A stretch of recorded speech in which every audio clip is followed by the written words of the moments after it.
Warning. The following podcast contains two morons talking about sophisticated subject matter, like news and hoo-has. Also a few whoopsie-daisies and at least one house or auntie. If you don't have a strong stomach, you know where the door is. Right. On with the shenanigans then. The podcast which you are about to hear is an account of the tragedy which befell two washed-up losers.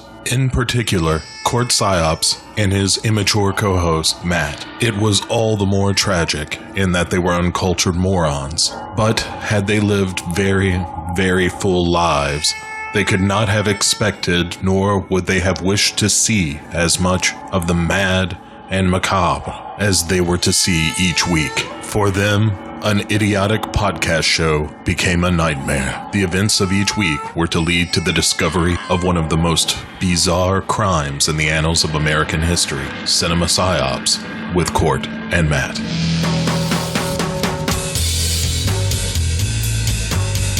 What is PSYOPS? PSYOPS, for psychological operations, is very simply the art of influencing how people feel and think, and ultimately how they behave and what they do. You don't have to defeat the enemy on the battlefield. It's better if you can convince the enemy to do what you want him to do without having to fight him. And that's really the intent behind PSYOPS, to convince people to do what you want them to do.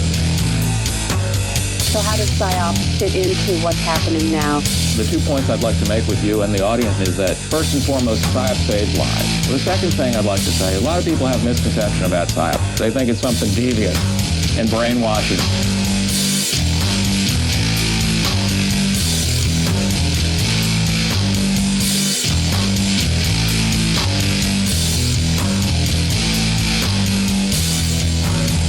You say you don't know exactly what's going on right now, but we do know that there are some PSYOPs going on, right? Ma'am, I don't know. Cinema PSYOPS. And I believe with all of my heart that it is a contributing factor to our juvenile delinquency of today. Why I believe that is because I know how it feels. I know what it does to you. Cinema PSYOPS. They think it's something devious and brainwashing.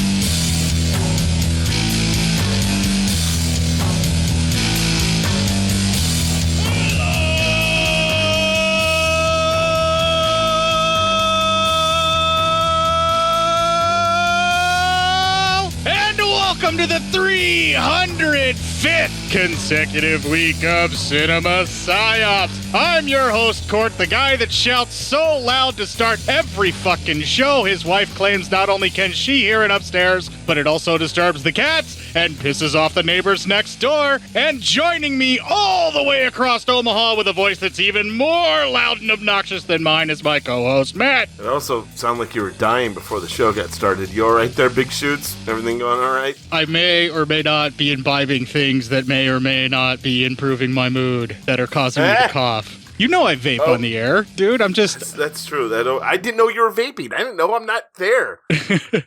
Yeah, so that's why I was coughing and hacking and wheezing, because I changed coils, and the new coil... It's a little more potent? Well, no, it's just that the new coil is hitting way harder than the old one that burned out did, obviously. Yeah. So, like, I have to adjust it, and I was trying to dial it in, and it was kicking my ass. So nice. Yeah. Well, that's what was going on over here. Good. Yeah. Well, I should. I've been vaping CBD. I feel very relaxed. But yeah. I'm not tripping balls like everyone says happens with this stuff. You must have the Delta 8, huh? No, it's just CBD is not a psychoactive substance, and people who try to imbibe it for psychoactivity are doing it the wrong way. Yeah, they don't have the right stuff. They got to go get other stuff.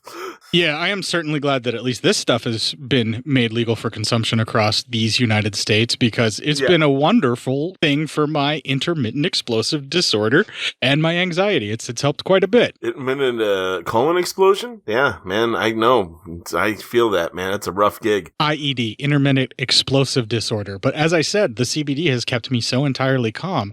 I will not disrupt or erupt in anger at you, no matter how much you fucking deserve it. I mean, I do too. Calm. I'm a particular kind of weird asshole. So, so we made it through, which so far, now knock on wood, because I have not seen the last two. The last two Texas Chainsaws. I haven't even bothered with them. I have seen this one. This is one that I watched on a DVD that a friend of mine copied for me. May he rest in peace. Miss you, buddy.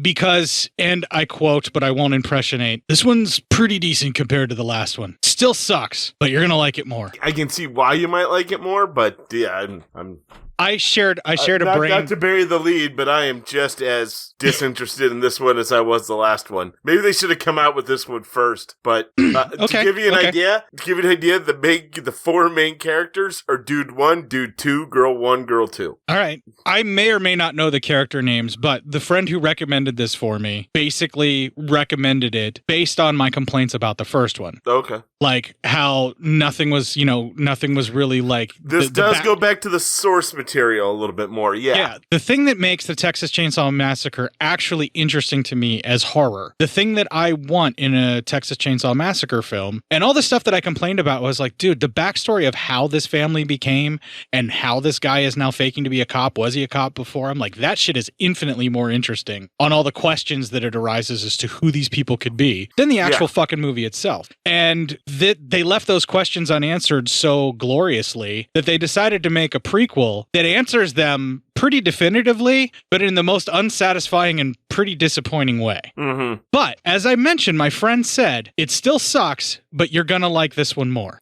And that's, I guess, kind of true. So I'm just going to preface that for everybody that's out there. Again, kind of spoiling our review and not burying the lead, just exposing the lead and maybe whipping you with it and screaming bad dog because you're consenting adults that like that sort of thing from us. Yeah, I mean, I would hope so. We're not here to argue with that. Yeah. I mean, do what thou wilt be the whole of the law, basically. But anyway, this film is going to still get a fair shot. We're still going to give it all the other stuff that we've given it. And of course, I was significantly less angry at the end of this one than I was at the end of the first one. But I have positive baggage in that a friend of mine gave me this. Well, yeah, I am not at all. At least this sticks way more closer to source material than the last movie. Yeah, we could give it that, but I mean, like, I'm okay with a remake changing things. I'm just not okay with a remake doing exactly everything that Platinum Dunes does with its remakes, except for they did get it right with the Friday the 13th movies for the most part, although they over-explain things because they could, which is fucking dumb. So here's your mini review for Friday the 13th. But what they did was make exactly the same Jason movies that have always been made over and over again. And every single Friday the 13th movie is a sneaky remake of the original. True. In some way, shape, or form, but they change it enough and then they go really far off the bar, and before long, Carrie's fighting Jason, which is my favorite of all of those crazy ones. Like the later crazy ones, like 6 and on, Jason versus Carrie. Yeah, when a Jedi Knight takes on Jason, I get it. Okay, you could say Jedi Knight, but I'm going to say Carrie because she's a pissed off teenage girl. Carrie kind of makes more sense, yeah. Yeah, she's a pissed off teenage girl. And also, Bernie dies and doesn't get walked around as a corpse, which is a missed thing. Why am I reviewing other movies? Because I don't want to talk about this one. Well, yeah, and man, that'd be great. Weekend at Bernie's in Camp Crystal Lake. That'd be just fucking great. Jason keep killing Bernie, doesn't understand while he's still dancing around everywhere. Yeah, but it would actually have to be Weekend at Mrs. Voorhees, because if you're walking with his mother's corpse, you might be okay. Yeah, it's true. That's true. Yeah. Oh, yeah. Two guys are just like, yeah, we're going to have a great vacation. We just got to keep walking around with this corpse. It got to make Jason think she's having a great time. Hey, she's having fun. Well, while I'm having a wonderful time talking about that, we got to get this fucking over with. So let's just go into the movie. So here's the Legion Patreon ad, and we'll have some music that was featured in the Texas Chainsaw Massacre pre-maquel, the Texas Chainsaw Massacre, the beginning. This'll keep it quiet. Oh, hi there. I didn't see you. You caught me cutting a new show. I'm Bo Ransdell, and I'm one of the many creators you can find on Legion Podcasts. I said quiet! My fellow podcasters and I work hard to bring you the best in horror podcasting, but that comes at a cost. Wouldst thou like to live deliciously? Not that, but also yes. No, what I'm getting at is that there are server costs for good microphones and software for editing, all the things that make our shows, fun to listen to. And you can help. If you're enjoying the shows on legionpodcasts.com or in the Legion Network available on iTunes and Stitcher, just about anywhere you can download a podcast, really, You can help us out and get a little something for your trouble at patreon.com/Legion Podcasts. For just $2 a month, you get a pair of movie commentaries exclusive to Patreon, and for $5, you can also join us for a monthly screening of a movie. All of that available on patreon.com/Legion Podcasts. We appreciate it, and thank you for listening. Now, back to the cutting room.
Infinitely more enjoyable to listen to than this movie is to watch. Yeah, it is. And it's infinitely more enjoyable to listen to than this trailer. Oh. Hush, little baby, don't say a word. Mama's gonna buy you a mockingbird. What are you doing? I never had me a little girl before.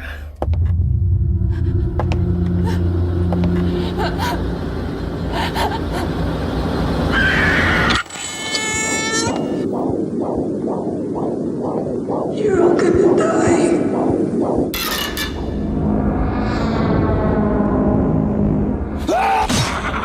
See what you did, boy. You started a whole whirlwind. As long as we stick together, ain't nothing that we can't handle. It's all about the family.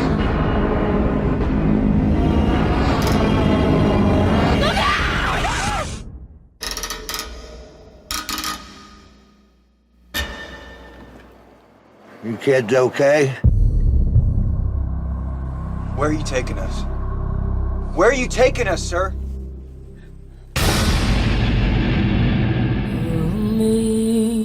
Amazing grace. Thomas! How sweet. What is that? Come on, boy.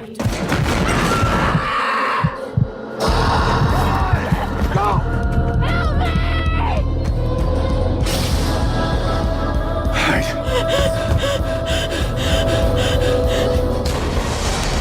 People may not know what we say here tonight. By God, they'll remember what we did.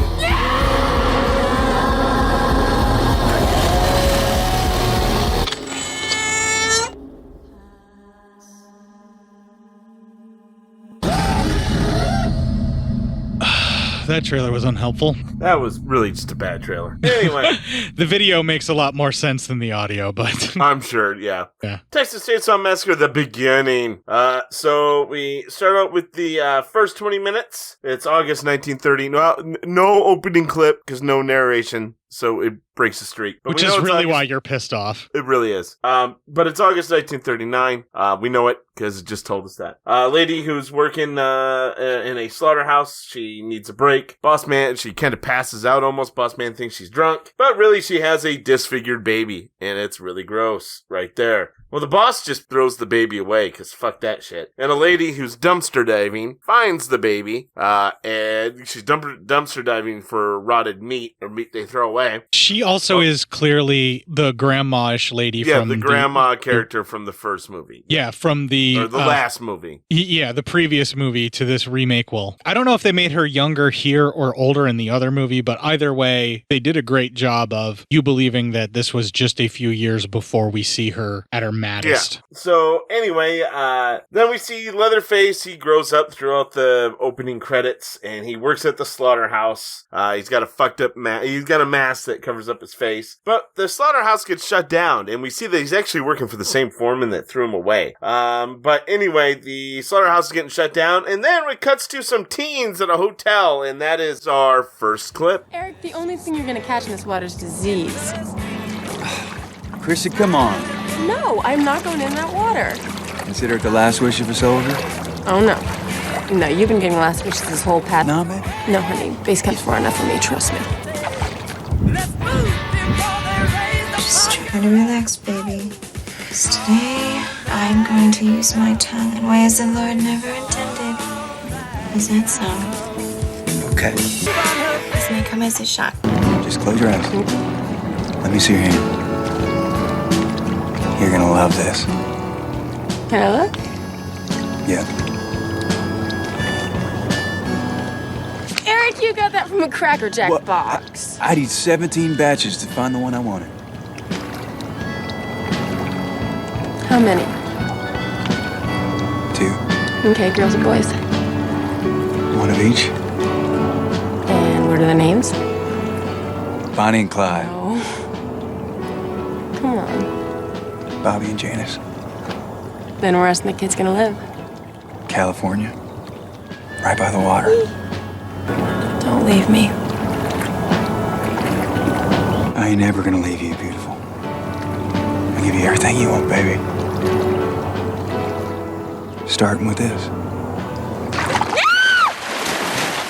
This is what you're gonna tell him. You're gonna walk right up to Eric, and you're gonna tell him that you're going to Mexico. You're not gonna join him in this stupid war, no matter what some draft card says. Okay? Get your bony ass ready, soldier. Moving out at 1700 hours. What's 1700 hours? You better be getting some, Dean. Well, anyway, we see the story of 2 brothers are going to Vietnam, but one is going back. He seems super excited about it. The other one, it's his first time, and he's not going. He is going to be a draft dodger and head down to Mexico. Anyway, we cut back to the meatpacking plant, and Leatherface shows back up and kills that manager by sledgehammering him to death. Then sees a chainsaw that's on a desk and decides, fucking, I'm going to take that. So he takes it. Then we cut to the kids driving, and the bro keeps lamenting how he doesn't want to go to war.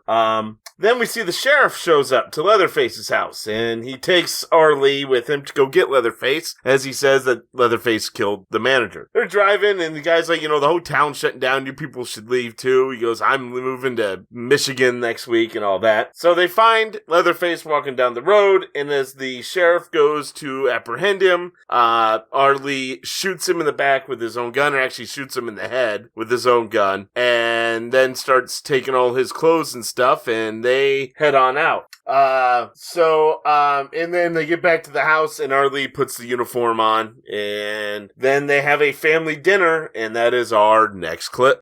House meant more to this town than them fools will ever know. Just a matter of time now before this town's overrun by bikers and hippies. Us, we're staying right here. We will never abandon the place of our birth.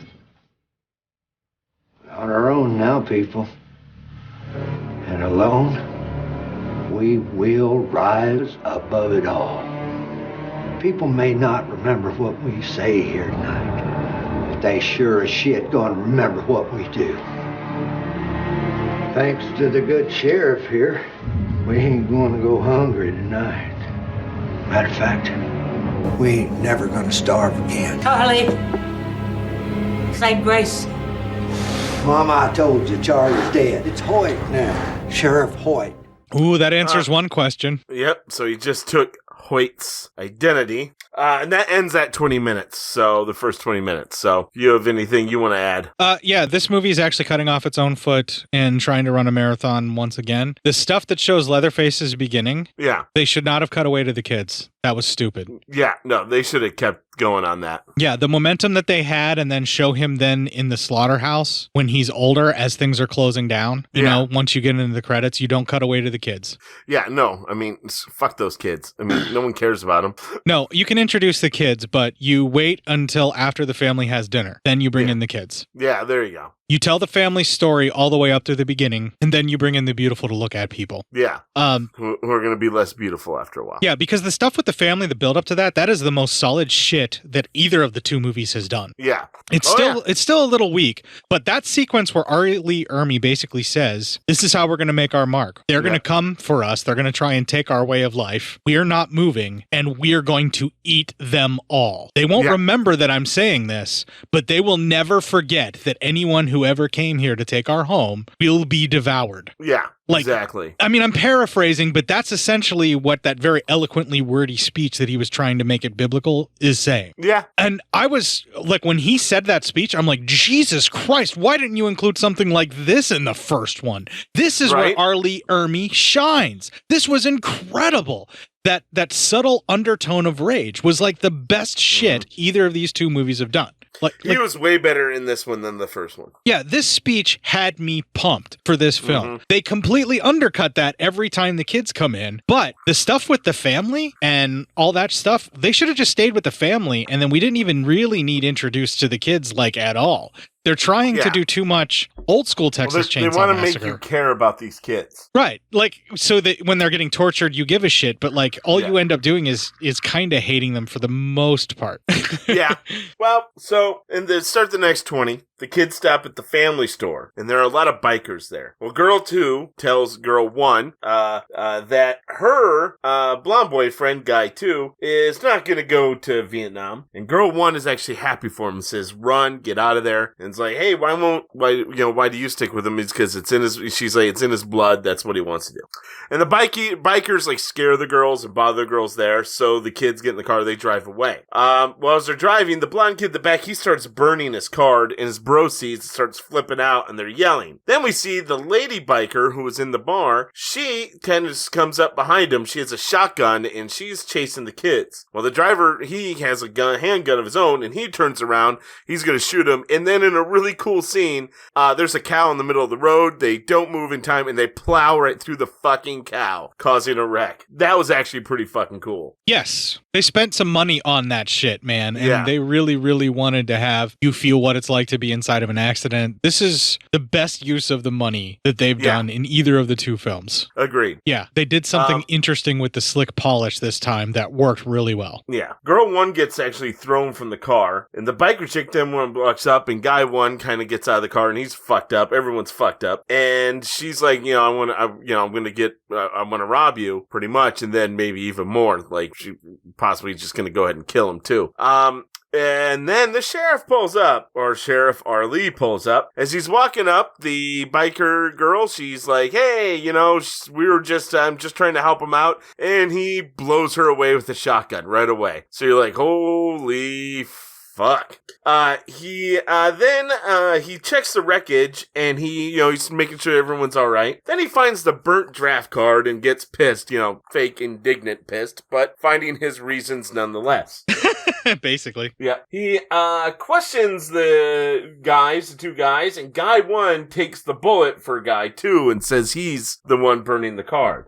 We see Girl 1, she's now caught up to the road. She's watching them, and Guy 1 sees her and tells her, just stay where you are. This is bad. And she watches as the cop gets them all into the car, has them load the biker chick's body into the car, and then they leave. This is all recycled shit from the last movie that was kind of like blah, where he's basically getting all creepy on them a little bit while cleaning up the accident. Yeah. So, then on the ride over there, he questions Guy 2 about what it was like in Vietnam the first time he went.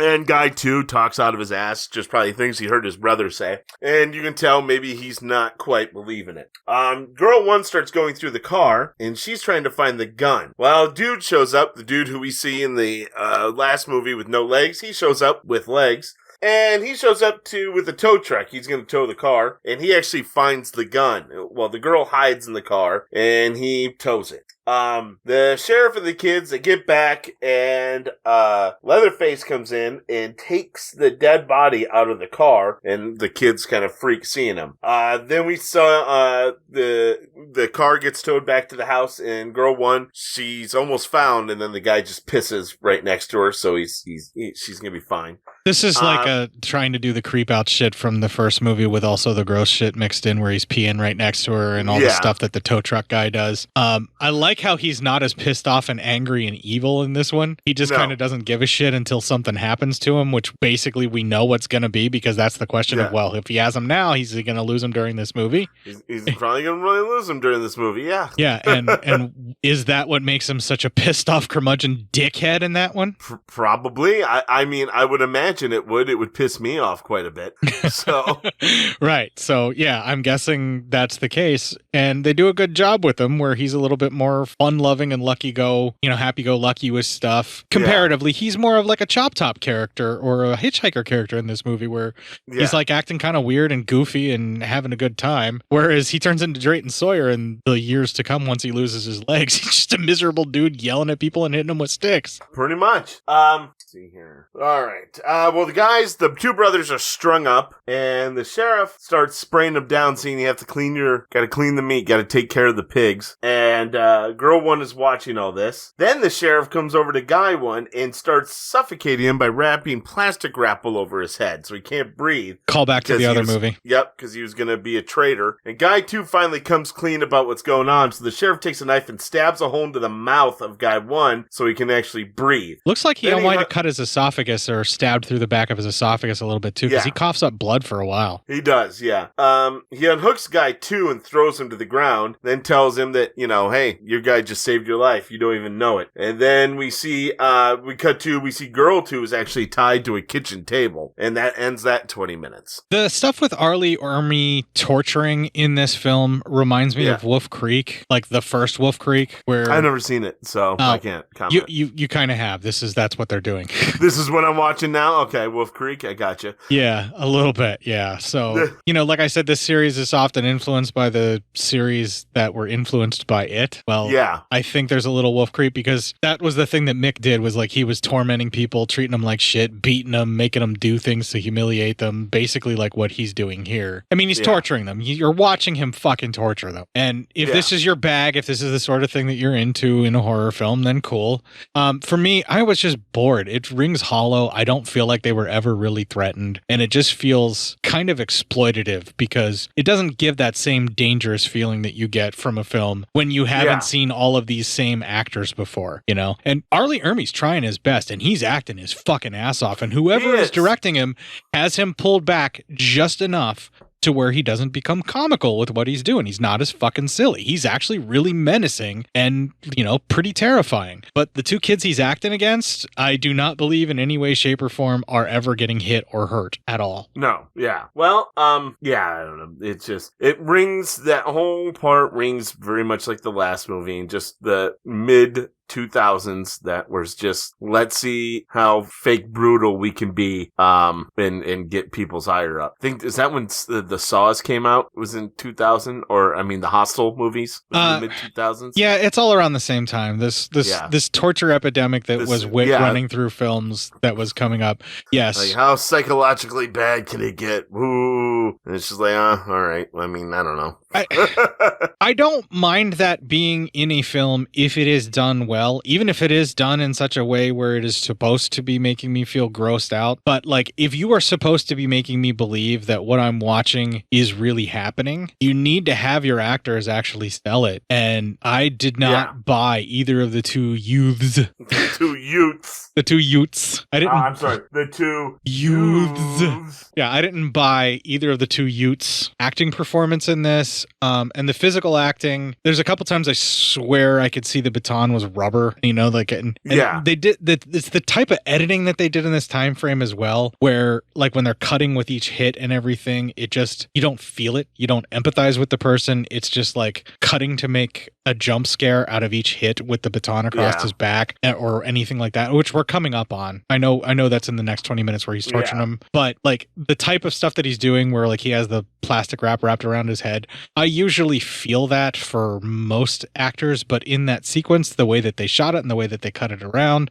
and then the way they were focusing in on the brother begging, like, just to confess, like I didn't buy any of that either. I'll actually say I bought at least the saran wrap around the head. I was like, ooh, that's fucking brutal. But everything else rang hollow. So after that ended, it was just kind of like, all right. And then it just went right back to nothingness for me. For some reason, that part, I don't know if it's the franticness or what. That part I was actually like, okay, I can see that maybe this is going to get kind of good. And, I kind of, got my, blood pressure up a bit, like, holy shit, what's going to happen now? And then, but unfortunately, they did nothing with it and it fell flat again. Okay. Yeah, I could totally see that where even if that is working for you, but that didn't work for me. At least that was psychological. What's coming up next with the brother is just, it's too many cutaways and all that, so there's no effect to it. Okay, so they held long enough on the suffocation to where you actually did feel the strain from that. Yes. Okay. Where I was like, oh my God, if this is what they're going to do, I may be very uncomfortable in this movie. And it just... The very planned camera movements that happen during that sequence continually bring my attention to the fact that it's only a movie. It's only a movie. It's only a movie. It's only a movie. Yeah.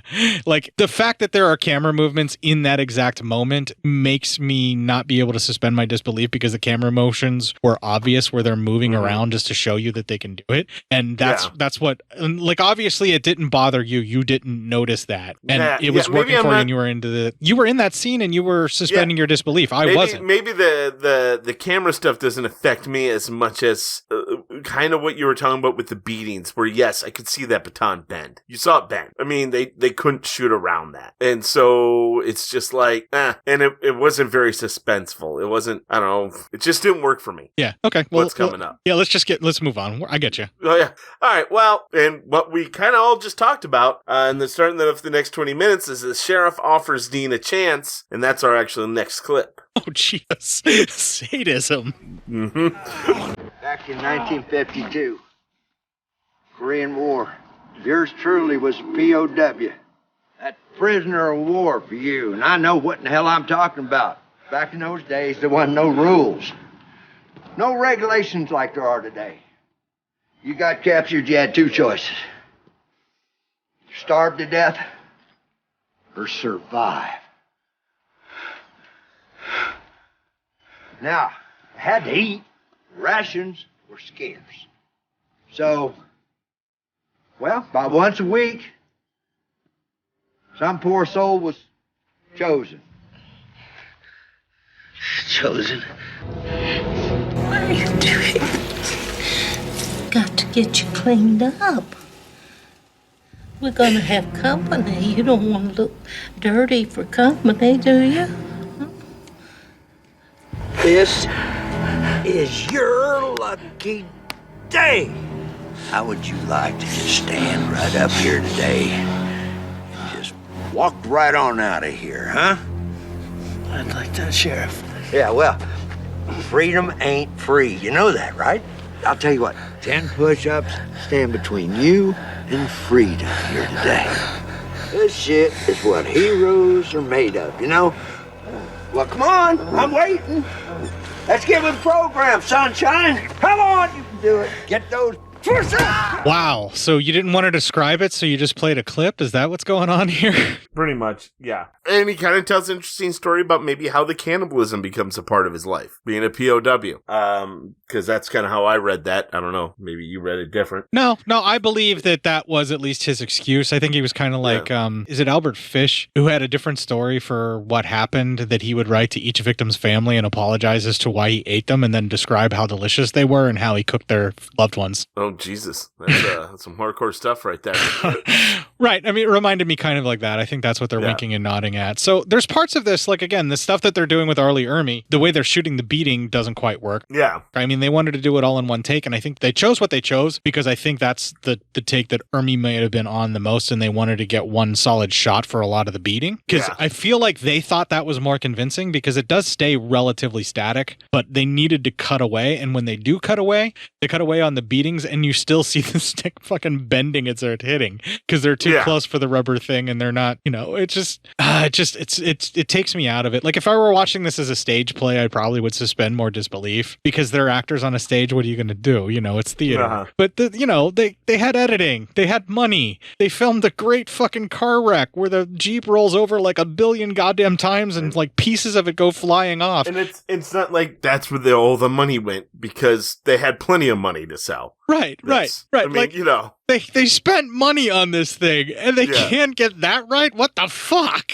And maybe they're like, this isn't, our audiences aren't going to be watching for that. Now, I will say that I didn't notice that the first time that I watched this film, and this sequence where he was getting at them was working, but then again, I also watched it around this time frame when we were all fucking just completely numb and didn't know what was going on and wanted intense shit like this that they were producing badly like this. Because we had just watched thousands of people die live on TV. So help us. Yeah. So I did enjoy this more back then. And this stuff all seems fake and fucking just a bit out there and not quite well done. And there's a lot of choices that they make in this torture sequence of the two guys that I feel bad for Arlie Ermy because, man, he's acting his fucking ass off. And he's the only thing carrying this scene. Otherwise, I would be laughing this entire time at everything that's happening. But he's still super menacing and he makes it at least feel a little bit like a story. You can suspend your disbelief for him. You just feel like he's not doing anything. It's a haunted house again, Yeah, right. It's just somebody else is doing something, so fuck it. He's just the guy screaming out in front of the haunted house. Almost, or it's like when you go through a haunted house and you see somebody being tortured in a haunted house, but it's not real. Like part of you knows that it's not real because it's in the parking lot of your it's in the parking lot of your favorite Toys R Us.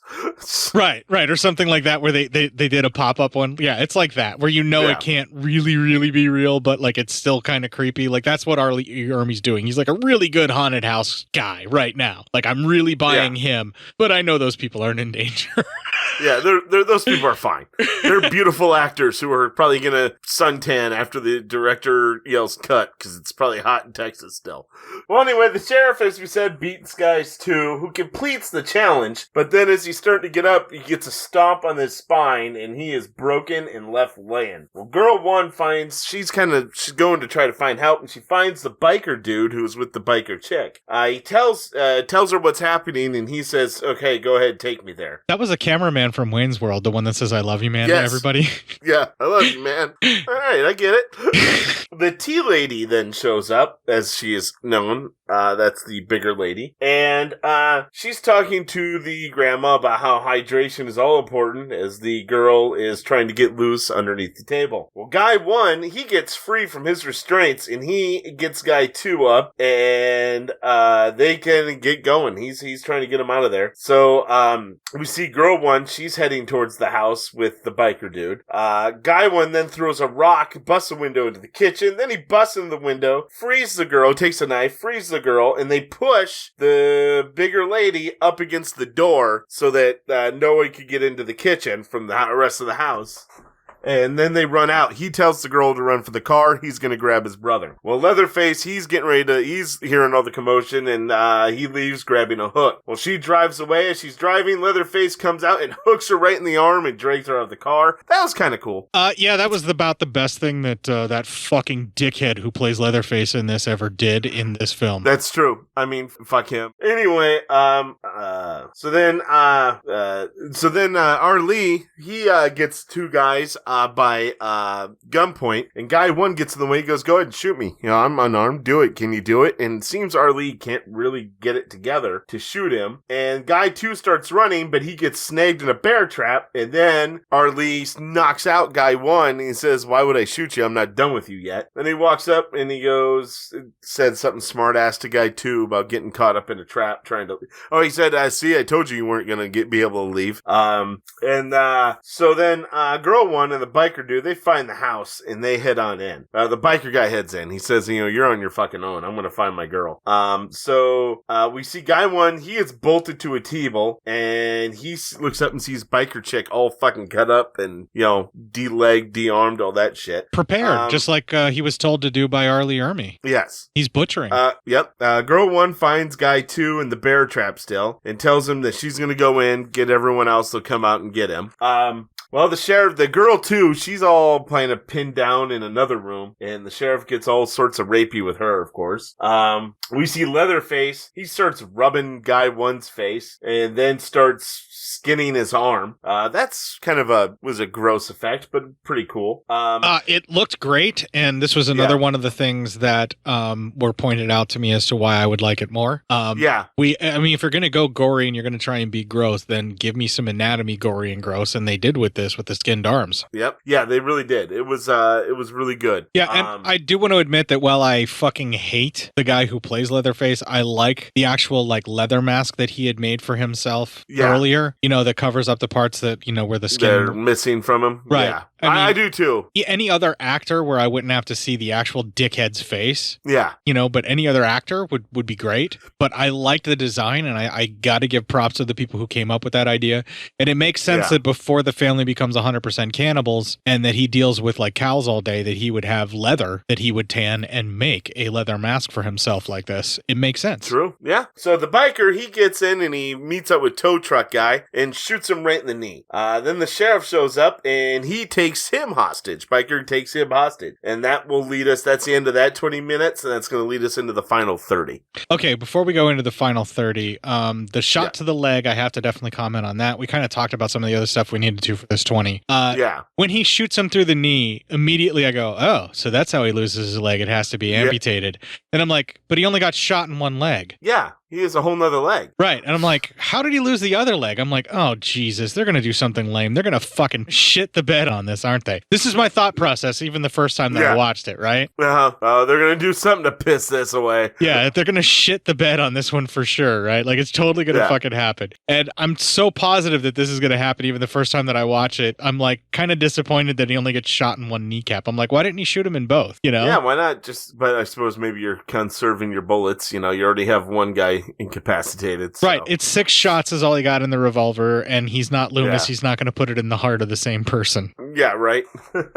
I shot him 6 times. Right. But a lot of the stuff that's happening, I do want to say that I feel like they're showing just the right amount of restraint. We don't actually see what Arlie Ermy is doing to her, but we know from things that we've heard from the girl that was almost ran over and shot herself and pulled a gun out of her vagina that Arlie Ermy was into all sorts of weird, torturous and sexual torture things. Like, we already know in our head that this is where this guy is going. So we know something horrible is happening to this poor girl in that bedroom. And they do a good job of really not showing us, but implying things have been happening between the cuts that we're not seeing. You know, like, and the actress, it's all on her in this to actually sell that whenever she's finally loose. And then when we actually do see her and she's tied down. And I think she does an excellent job of that. And that's probably why those sequences are so uncomfortable. I'm not saying that it needed to be in the film. I'm just saying that what they did with it works and is effective, and it's some of the few moments in the film where I actually feel like someone is in peril, and it's all because this actress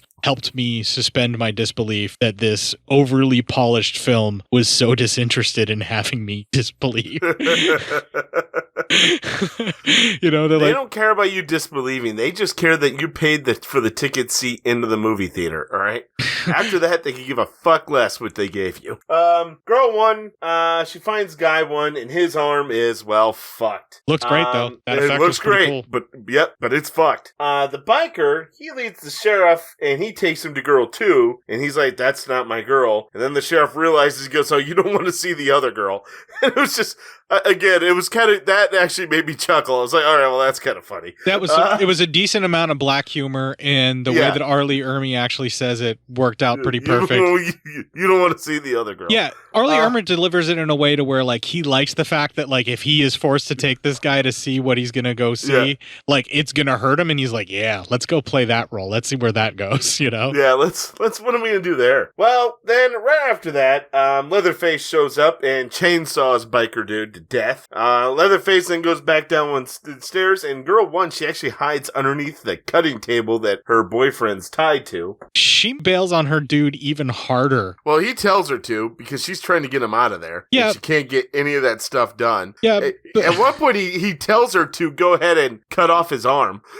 I know. It's she still bails on him, and she bails on him way worse than Jessica Biel's character. Like this supposed final girl heroine. We already know this is the other thing why there's no tension, Matt. We already know the ultimate fate is the family's going to get away with this no matter what, right? Oh yeah, of course. Like no matter what happens, and none of them are going to die because they show back up. Right. So we all know that nobody in the family is actually in danger, and we all know that the kids are fucked. So like, why are we even supposed to care about them? Because we can't cheer for them. They're not going to go. You're there just to see how bloody it can get. Right. Like, and just fucking admit that. Just show me that story then, and just fucking admit it.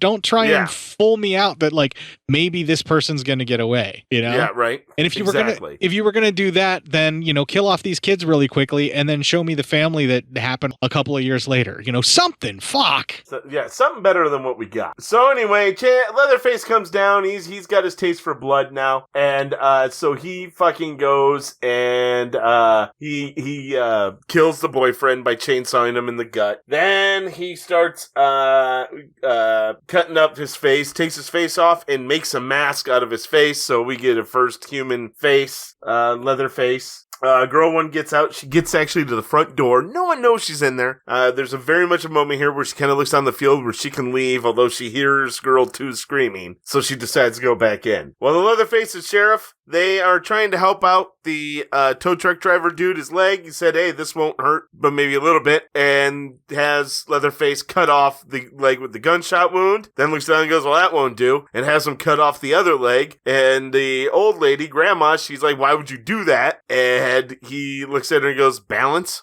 And I again snickered because that was, again, kind of funny. Yeah, but they completely shit the bed. The reason shit the bed. Yeah, the reason that he loses the other leg is because Leatherface overcuts and cuts the other leg just a little bit. Yeah. And he could have healed and he would have been fine. No, this is just Arlie Ermey's character being a sadistic prick because the uncle was a bit of an asshole to him earlier. Probably. Yeah. Yeah. So it's fucking bullshit and it's lame and it's so fucking dumb. And they could have done.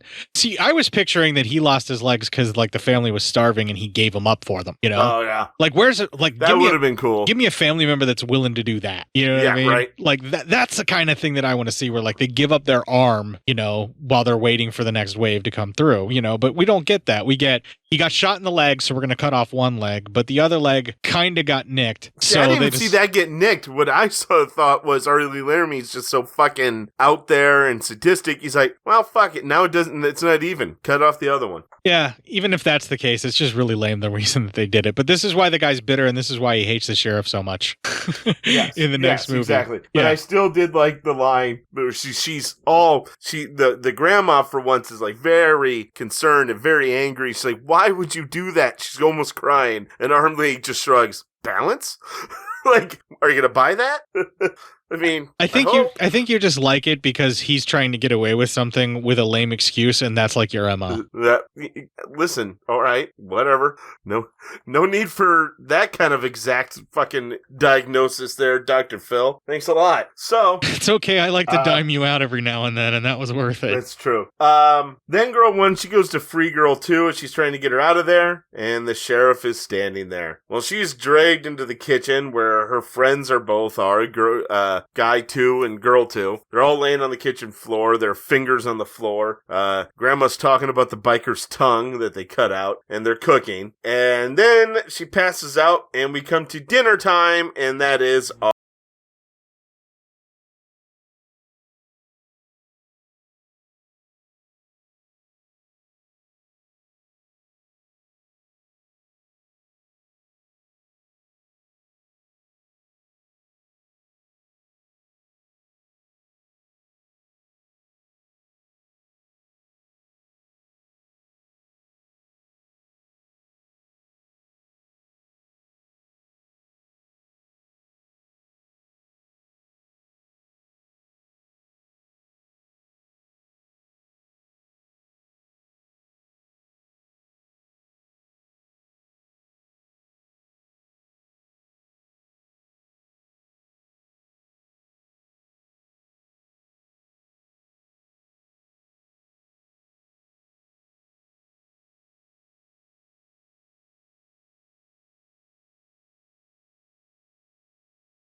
the uncle guy, he's like not even keeping food down, it's all coming out of his mouth. And girl 2, when he says, she doesn't like your food, they have smashed all her teeth out of her head. But they, I think, just removed them because her face isn't bruised. So they just took teeth out of her head. Yeah, he was yanking teeth out of her head so she couldn't bite down when he rapes her in the mouth. That's what I was thinking they were implying. That's pretty much what I was thinking, yeah. And he was showing it. He was showing it off to her friend to brag to her that that's what he's doing without so many words. Because it's clear that he's been sexually assaulting her and not, slowing down with how much more brutal he's getting. So yeah, exactly. So, here we go. Leatherface comes up, and Grandma says, go ahead and release the young lady. So he cuts in Girl 2's throat, killing her. Then Girl 1 somehow gets loose, and she's a little runaway and a little bit of a callback to the first movie. She even jumps through the window, yeah. She jumps through the window and runs off, and Leatherface gives chase. Well, Arlie's just standing on the deck, and Dude 2, he wakes up and sees his girlfriend dead, so he jumps up behind and starts bashing Arlie's face against the floor, kind of saying all the things that Arlie said to him when he was beating the fuck out of him.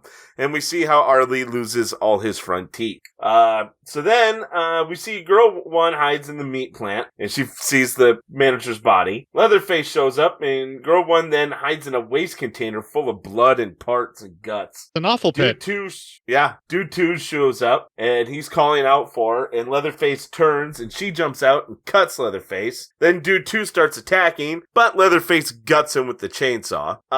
She takes off while he's doing that in a car was probably the manager's car. She kind of bolts on him before Leatherface gets the guy with the chainsaw, but she stops to turn and see him get killed and then bolts on him for real. Yeah, exactly.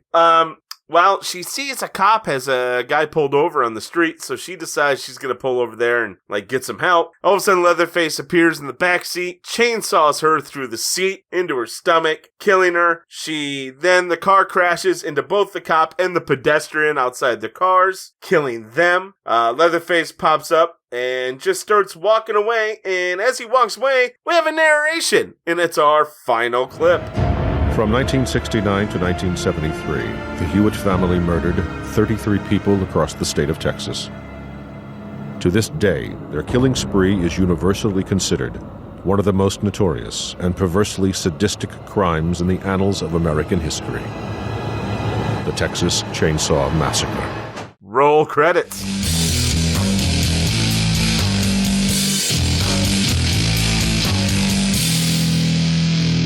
Thanks, John Larroquette.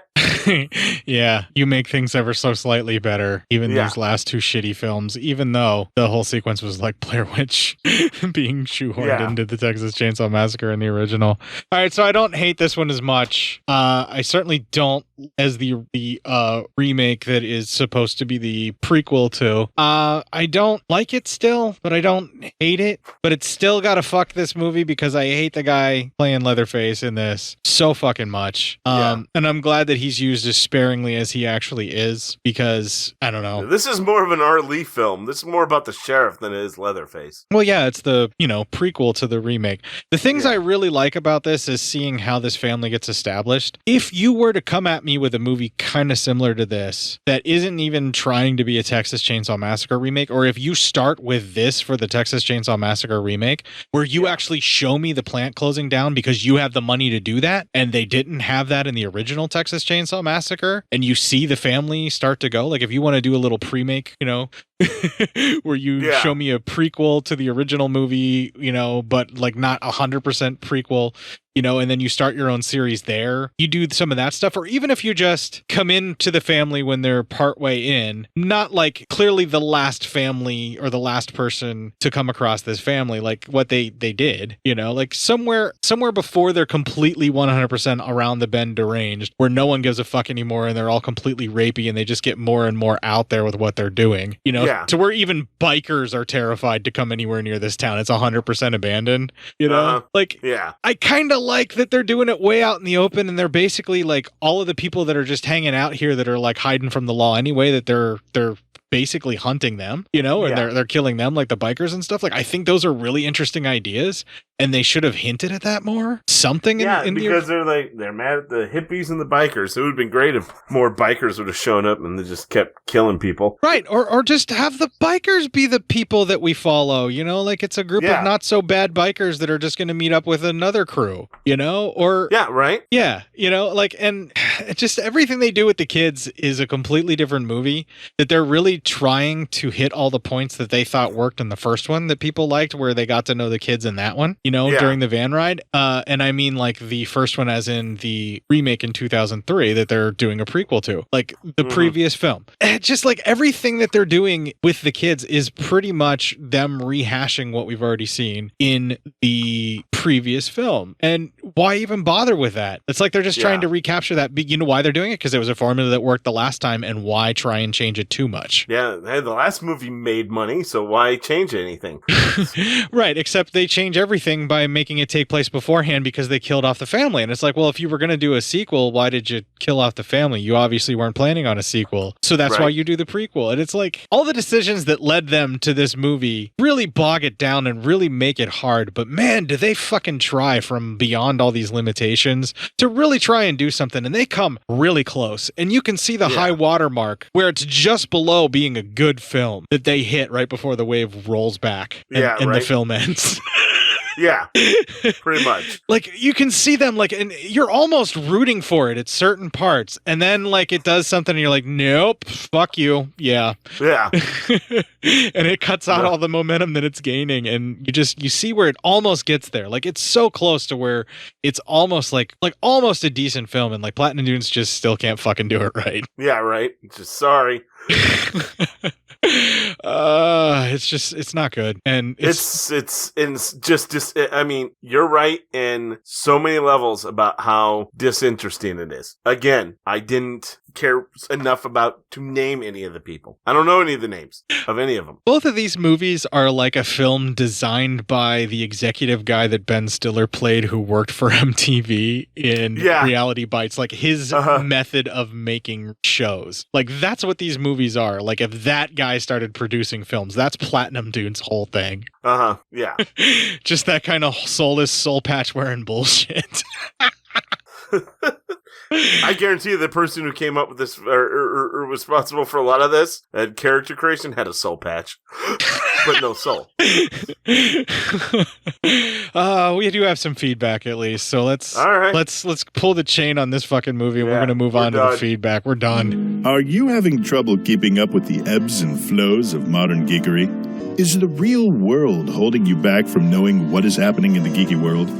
To answer these and other personal problems brought in by your friends, gaming group, and loved ones, Geek Radio Daily presents daily informational sessions brought to you by the wonderful Billy Flynn, the Flynnstress, and podcasting's Rich Siegfried.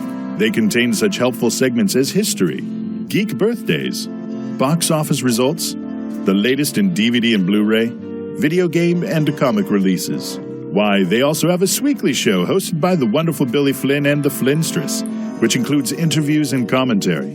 And to make sure you are informed, Geek Radio Daily also provides you with your daily dose of geek news to make sure you know more than that jerk know-it-all Steve. Visit us at geekradiodaily.com. That's right, Geek Radio Daily. All the geek without the weight. Now available in fine Corinthian leather.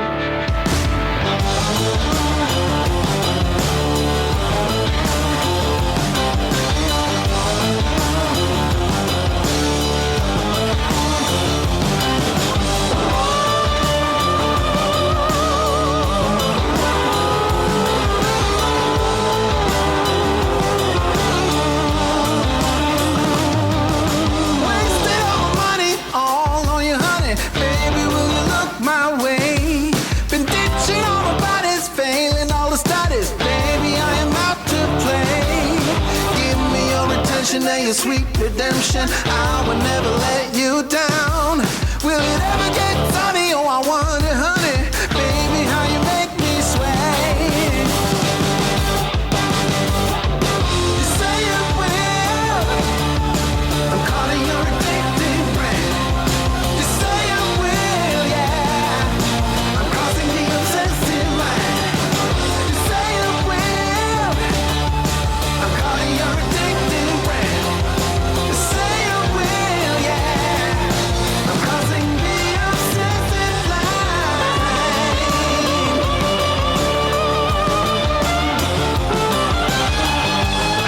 he's talking about vehicle in the sense that he's like a car. I think he's going to be the thing that she rides everywhere she needs to go, which is ecstasy from the description of it, because he loves her and he needs her. Yeah, I mean, but got to let you know, right? Right. Well, first of all, it was all right now for everyone with the first song that we were playing, and now he's got to let you know. Yeah. And I got a lot to let you know that it's time for incoming mail! This comes from our man Lee Russell from They Must Be Destroyed on Sight. They must be destroyed on sight! Podcast. Yeah. Hello, this is Michael Caine, award-winning actor. You may know me from such cinematic achievements as The Man Who Would Be King and Jaws for the Revenge. I'm doing this audio cameo on behalf of someone called Lee Russell. Must be some sort of Chinese Scot, I imagine, mixture. Well, it is modern times, so it's okay now from what I hear. Anyway, I'm supposed to wish you well and congratulate you, Court and Matt, on 300 episodes of your Cinema Prolapse podcast. Oh, dear God. Is that the name of the podcast? Is that really... Shakira, come over here and look at this. Is that... Oh, PSYOPS. I don't know what that is. What? I don't know what that is. Anyway, congratulations on doing it 300 weeks in a... Is that right? 300 bloody weeks in a row of sitting around and talking about movies. I was making movies in my... Jesus Christ. Anyway, good Lord, what a waste. Anyway, I'm sure you're thrilled with yourselves at doing such a, what I hear is a fine podcast product of some measure. But frankly, it does not sound as good as me, love, where I sit on a wicker chair made from rolled $100 bills in my palatial estate in Spain, where I get drunk all day and fuck me lovely wife Shakira. But yes, congratulations, Bort and Matthew. Here's to 300 more of whatever this shite is you do, and keep the wolves away from the door. Cheerio. Bye-bye. That was... I mean, Michael Caine, man, that's amazing. I don't think that was actually Michael Caine, dude. Well, I don't know, it's still a great impersonation, man. Jesus Christ, give the man some credit here. No, my lawyers are informing me that I need to stress that was not Michael Caine. but he said he's fucking his wife, man. What? The humor stylings of Lee Russell of They Must Be Destroyed on Sight are not those of Michael Caine's nor of Cinema PSYOPS. That was, I mean, you gotta admit, that was decent stuff. Decent. I'm laughing, aren't I? Jesus, man. Oh my God, that was really good. Thank you. You remember when Lee had Randy Savage record a congratulations message for us? Yeah, he brought him back from the dead for that. So clearly, I don't doubt somebody did. I don't doubt that Lee got Michael Caine to say those things, but I'm pretty sure that Michael Caine would not want to be associated with this podcast in any way, shape, or form. No, that would be bad.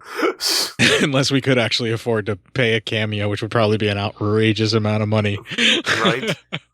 That shit was funny, that would be a lot of cash. But it probably would sound like that. It'd probably be like, what's a podcast? Yeah. You know what, man? This movie got us more than enough coverage, and I don't really want to spend a lot of time editing it, so why don't we just go ahead and end the whole fucking show? We won't even do PSYOP news this week. Fucking A, I agree. Let's do it. Anyway, thank you, Lee. That brought us out of the funk that was covering that movie, and now we have the energy we need to be able to close this bullshit out. If you enjoyed this show, then make sure you check out the other great shows on the Legion Podcast Network, like Cinema PSYOPS, Cinema Beef, Devour the Podcast, Duncan and Bo Come Correct, Exploding Heads Horror Movie Podcast, Friday the 13th, Get Slayed, The Hellming Power Hour, Hello, This is the Doom Show, Hero Hero Go Show, Kill the Cast, Underwater Kaiju from Outer Space, Jerry Hates Action, Legion After Dark, Mental Health, Obsessive Cinema, Discourse, Pick 6 Movies, the podcast by The Cemetery, the podcast on Haunted Hill, the Psychosemantic Podcast, Rick Radio, House of Wax, Dude Looks Like the 80s, Rabbit and Red Radio, The Shadecast, Short Bus Cinema, Two Drink Minimum Commentaries, The VD Clinic, Who Will Survive Horror Podcast, and Witch vs. the Doomsday Clock. With such a wide spread of shows, there is guaranteed to be a niche for you to fall in love with.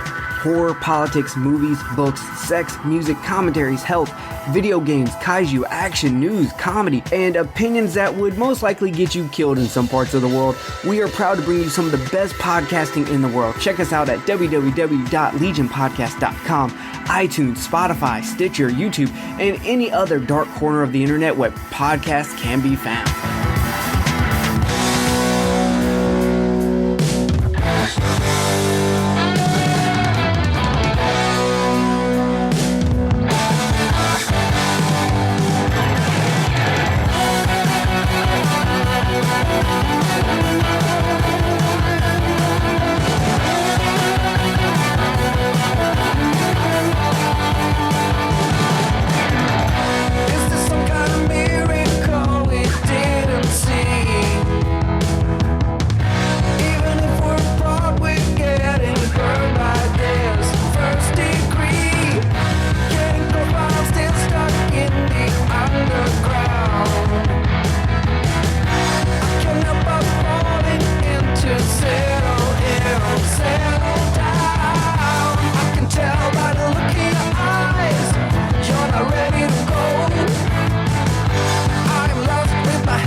That one go on for a really, really long fucking time, but there's a really good fucking reason, and I wasn't just trying to pad out the show.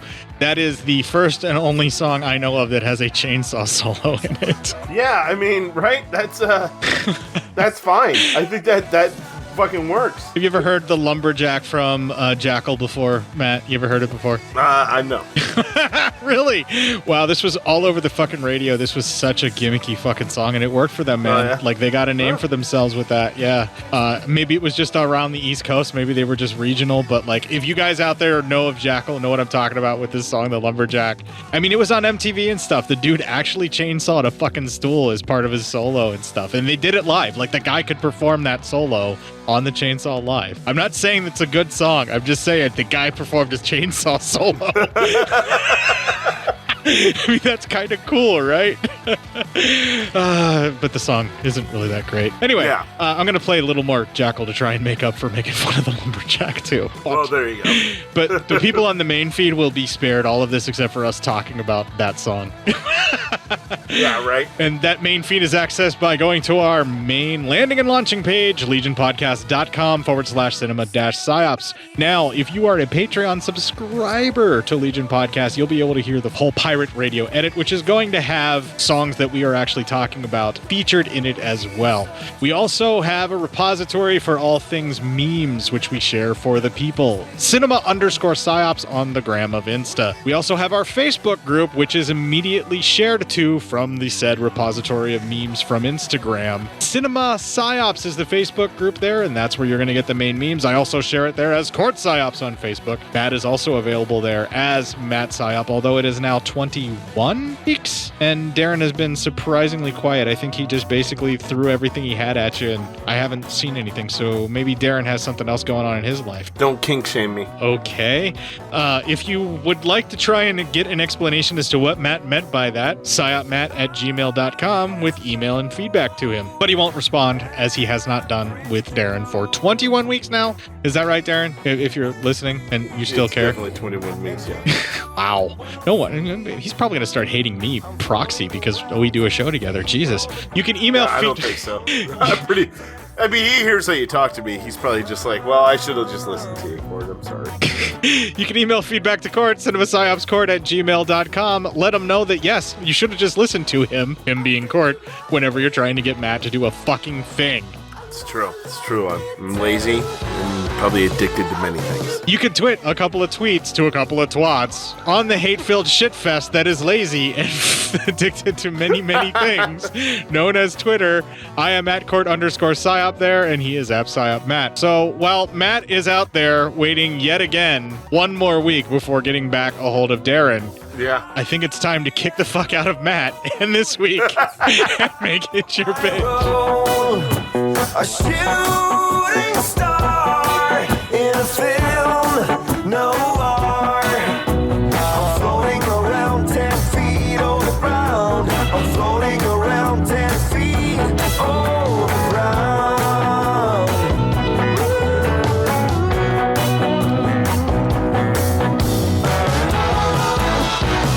I know you like it. I think I like it too.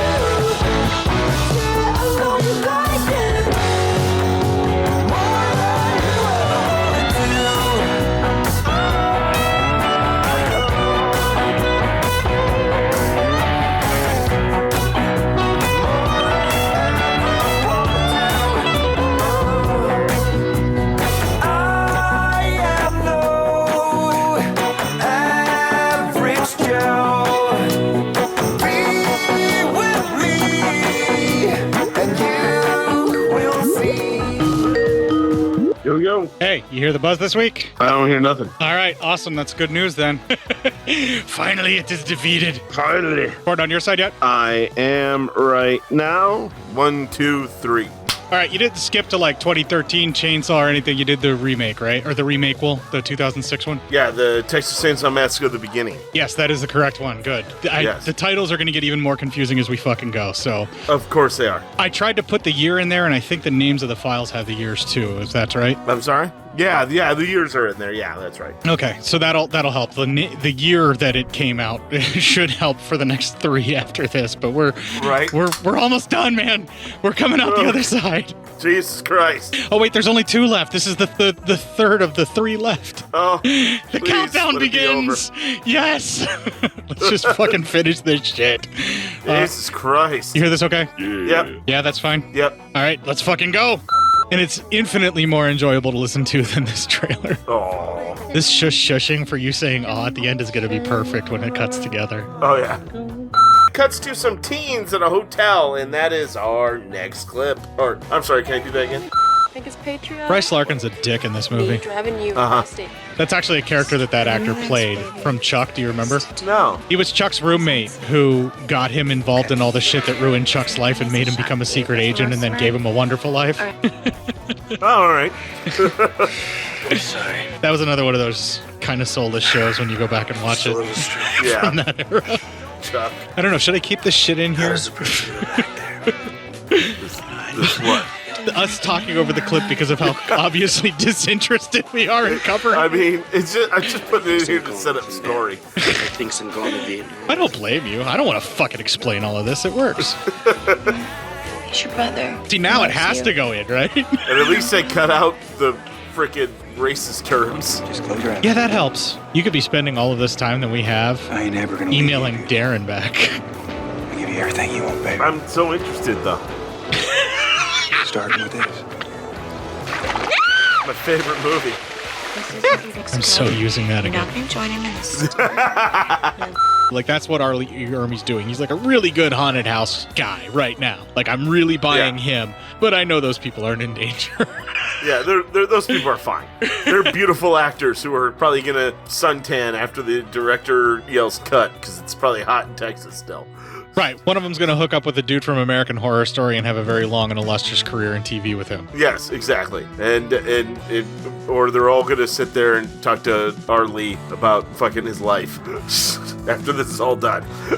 Right, they're all going to have a cigarette and hang out over craft services, and Arlie Ermey's going to talk about what it was really like to be tortured for real, because he probably knows. Yeah, because he's going to tell them all what the best utensil is to kill a man. Because he knows. Because he knows. He tells her what's happening, and he says, okay, go ahead, take me there. That was a cameraman from Wayne's World, the one that says, I love you, man, to everybody. Yeah, I love you, man. All right, I get it. We just have to point that out because it was like the only bit of joy when he shows up in here, and I was just hoping he would tell somebody he loves them like that. I love you, man, and I love you. And I learned the importance between platonic love. Because I know that platonic love can exist between two friends. All right, let's move on. We're not doing that movie. Probably have more fun with that one. Jeez. No, let's replace. Sorry, it's the first time that we actually see that mask is when he hooks the girl out of the truck. Yeah. That's why I wanted to bring it up. Yeah. What was I gonna do here? Oh, okay. And it's all because this actress helped me suspend my disbelief that this overly polished film was so disinterested in having me disbelieve. You know, they don't care about you disbelieving. They just care that you paid for the ticket seat into the movie theater, all right? After that, they can give a fuck less what they gave you.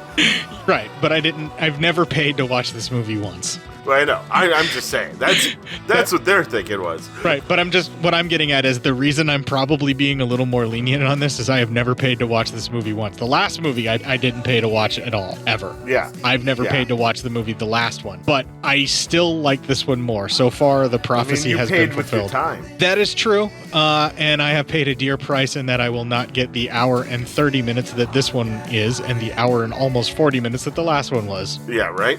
And I'm dreading the next hour and if the next one's going to be. Yeah, whatever that's going to turn out to be. I've heard nothing but bad things for the rest of the series, Matt, so strap in. Let's get moving. Well, yeah, I mean, listen, I think we all were expecting that after kind of what we got. So we're only 52 minutes and we have the last half hour of the movie to go. That's how disinterested you are in this. I'm really just, dude, I didn't write a name down except for Arlie's name and Leatherface. That's it.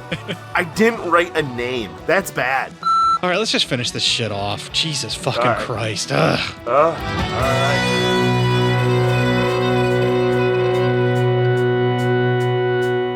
Make a move with a twist to the rendezvous. There is nothing to fear, nothing here will do. Am I over the top? Am I crossing the line? Am I losing my cool right down to the spine? Come with me,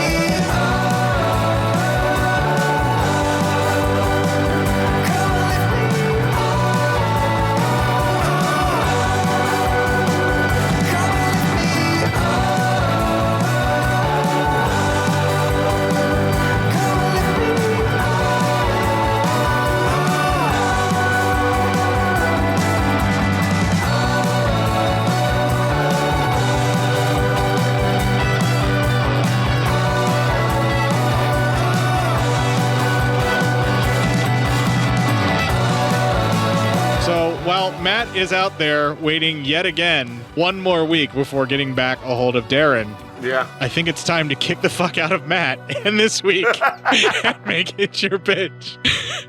Ooh, it's gonna be a short episode. All the easier to edit it, my lovely. Yeah, that's how little I give a fuck. I'm like, I was thinking about it when we're talking about it. Like, yeah, I'm gonna have to play all this shit back. I don't want to listen to this shit. Right? Oh my god. Let's just make it shorter. Yeah. All right. I have stopped recording on my side. All right, here we go. We're ending this shit.